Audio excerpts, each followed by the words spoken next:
analysis paralysis, decision fatigue, the do nothing option. This has many names, but decision fatigue is usually what people go with. And if you are struggling with overwhelm when it comes to making a big decision, if you feel like there's just so much going on in your head, and any time you go to make a decision, you end up running away, then you are in the best place, because this video is all about how to tackle decision fatigue so that you can actually move forward.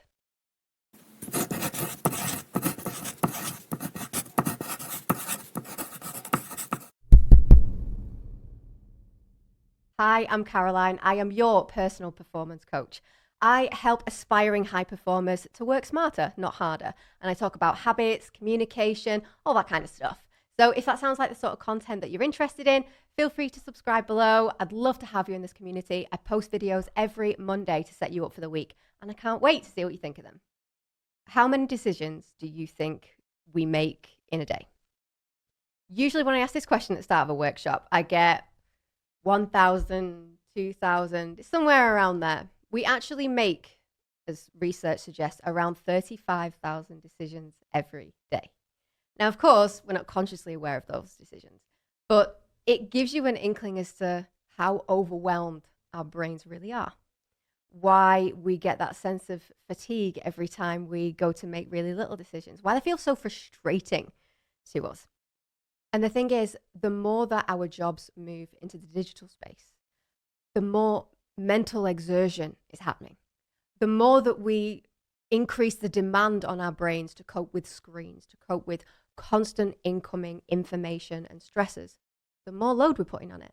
Because roles obviously used to be a lot more manual, but as a lot of those jobs move into automated spaces and replacements in some circumstances, upskilling in others, often it involves bringing in a skill set that is mental. And even if it is moving into a leadership role, a more strategic role in jobs that were manual before, and they did an amazing job, that still increases the mental exertion part. We're adding to those decisions, those 35,000 that we all do every day. We're kind of adding to it over and over again. And I wanted to start with that because I wanted to give a little bit of context as to the background of decision fatigue, the background to the way that our brains work. Because obviously we're kind of perfectly designed for this. We are designed to make lots of decisions every day. So for a bit more context to this, the brain processes around 11 million bits of information per second. Now, that's a lot, right? We're obviously completely unaware of all those informational bits and pieces that come through to us, because what we are consciously aware of is only 40 to 50 bits of information. There's a huge disconnect between the amount of information that comes in and what we're actually consciously aware of. And when you think of walking down the street and how many ads and how many promotions, and then TV comes into the home, that goes again. Then we introduce the internet, that goes up again. Then we put everybody in roles that involve screens, and that goes up again. So we're increasing the amount of stress, we're increasing the amount of decisions, we're increasing the amount of information. It's no wonder that our brains are as overwhelmed as they are. And then to add to that, usually people see decision fatigue as something that is only for the reserve of C-suites and senior people. But that isn't true. I work with a lot of different people, from grads and interns all the way up to C-suite and business owners. Everybody suffers with this, because as much as we all like to think we're really unique and individual, we're all the same. We all have the same piece of equipment, which is this right here. So when we talk about decision fatigue and the kind of the mental side of things, and we get into mental resilience, or we get into mental resilience 2.0, as it's called, which is anti-fragility. I'd love to do a future video on that, but for now, we'll stick with this topic. I don't want to overwhelm you even more. I think that we need to keep in mind that the brain has a certain way of working. And as long as we unlock that, if we can understand that, then we can take control of it and we can start working through this issue. Now, as a coach, what I hope to do with this video is to give you a new way of thinking about decision fatigue, a new way of understanding it, approaching it, tackling it. And I want to lean into one of the previous videos that I did around burnout, because decision fatigue is often a symptom of burnout, because obviously burnout is prolonged stress on the body, mental, physical exhaustion that doesn't ever let up, that doesn't ever give us the break that we need to be able to release some of that overwhelm and be able to make some of these decisions. So it's quite a common symptom of burnout. And if you haven't checked that video out, there'll be a link just here on the screen for you, and you can go through and watch that one as well. But for now, what I really want to do is move on to what is decision fatigue? What is it? Why does it happen? Where does it come from? Now, I've already kind of alerted the idea that our brain is processing a huge amount of information every second. The simplest way of describing what decision fatigue is that your brain has too many tabs open.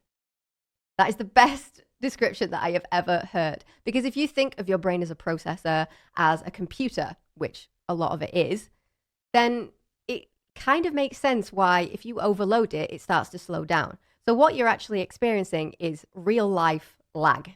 You are experiencing real life processing lag. And that is the easiest way that we can look at this, because what are all the feelings that we have when we are struggling to make a decision, where we feel overwhelmed by decisions? Well, we often feel stuck. We feel trapped. We feel as though we can't get anything done. We feel like we want to run away from it. We feel paralyzed. How many times have you been in a situation where you find yourself procrastinating rather than taking on that task because it feels too big, too overwhelming? Or how many times have you felt like you just can't seem to find the answer? You always try to go towards it and then you take 10 steps back. That's often because we're not getting to the root cause of where it comes from. Now, the root cause is fear. The root cause is usually fear of making the wrong decision, which is obviously a very different thing from how it feels. We feel like, oh, I just cannot make the right choice. Well, play that back. What are you afraid of making the wrong choice about? It's always fear. It's the fear that is impacting us. And that's another reason why I recommended that burnout video, because I talk a lot there about how that is really the root cause of all stress and overwhelm, is fear of something. And I'll leave a link to the free download and the free exercise that I give around how to find that root cause in the description below, if that is something that you're struggling with. But if we want to get to the root cause, then we need to dig a little deeper. And we need to start thinking about, why does this happen? Why does it happen with certain decisions? So as I talked about earlier, our brain is used to processing a lot of information. Amazing.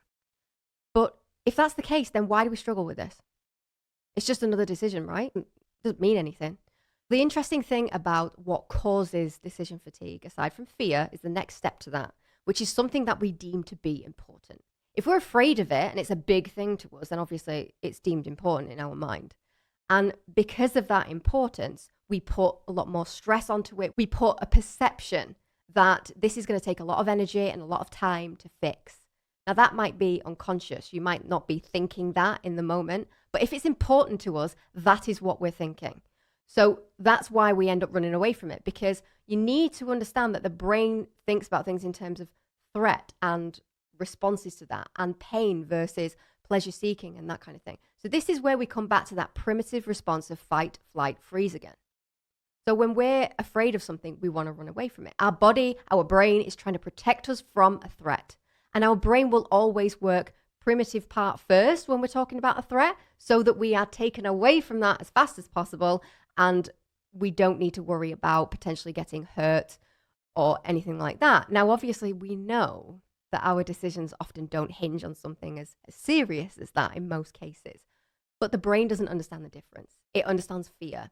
If we're introducing a threat, then we need to be able to balance that, to head that off if we're going to tackle it. So there's 3 kinds of decisions that often lead us to experience decision fatigue. Number 1 is a really big decision. So a few examples would be looking for another job, starting your own business, moving house, big things, big life events. The second would be something like there's lots of little decisions involved in something, or there's lots of tasks to do that you feel overwhelmed. You don't know where to go first. You don't know how to make the right decision.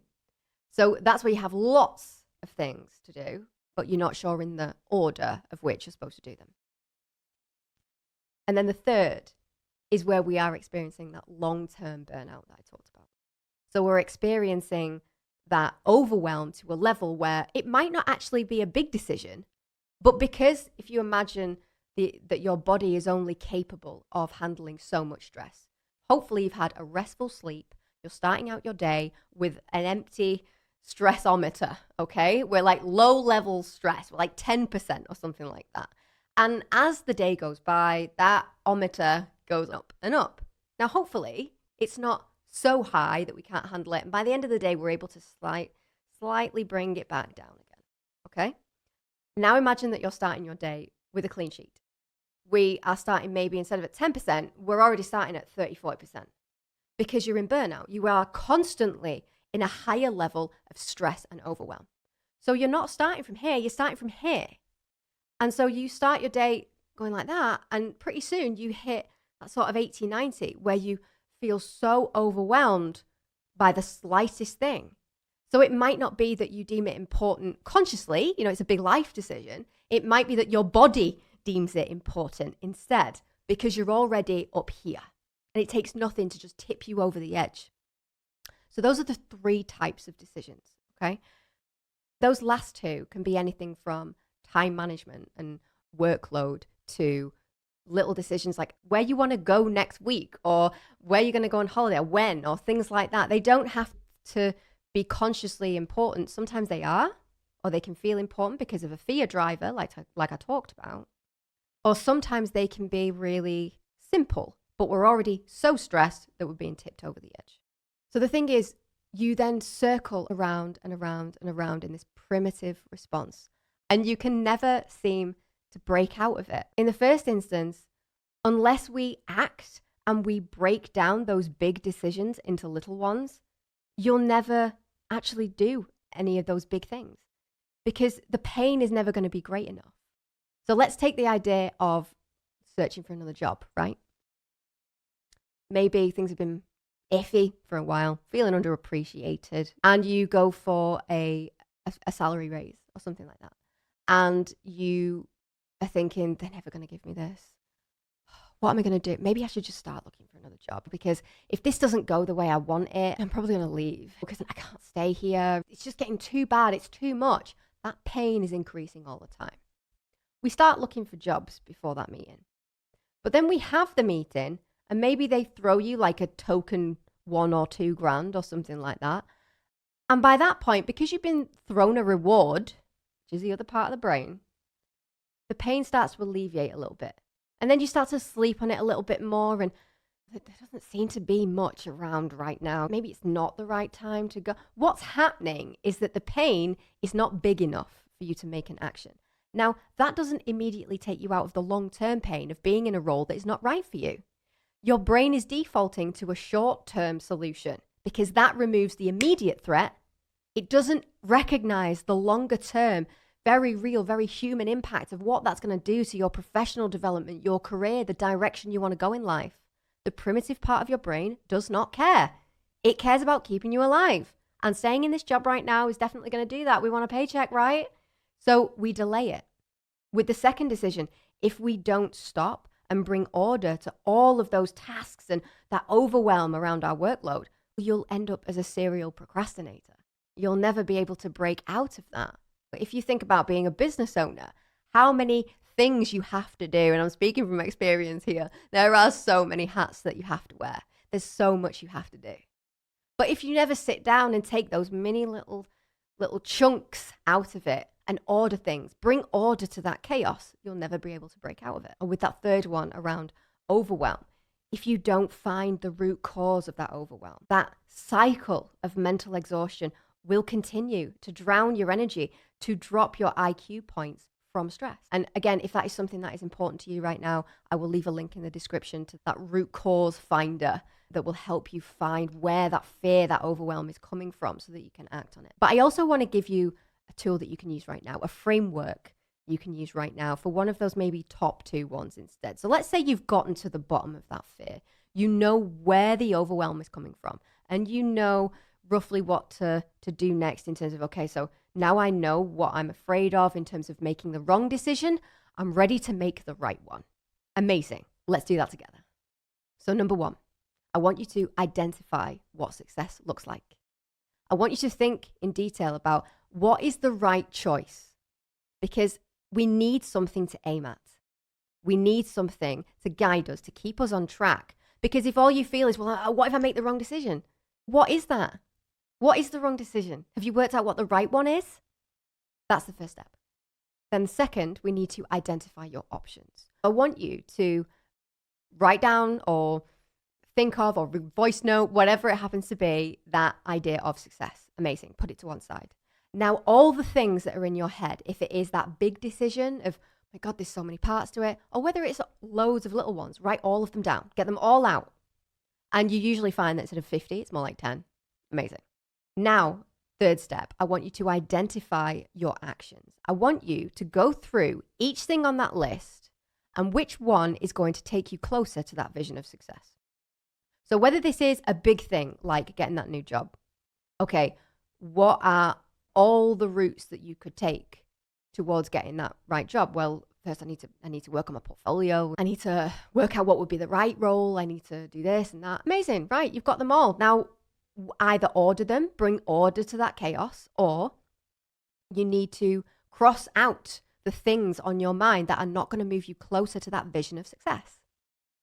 Now, whether you are crossing them out, amazing, and maybe we've gone from 10 to 3 decisions or something like that, or whether it's that you've brought order to them, now you can concretely say what those next steps are, what your actions are, and then it's all about holding yourself accountable to actually doing them.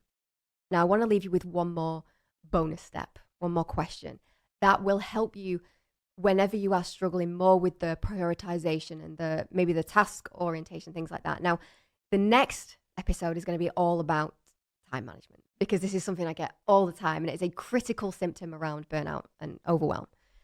So I'm going to do a separate video on that. But for now, I want to leave you with this. What's the most critical thing for me to get done in insert time frame?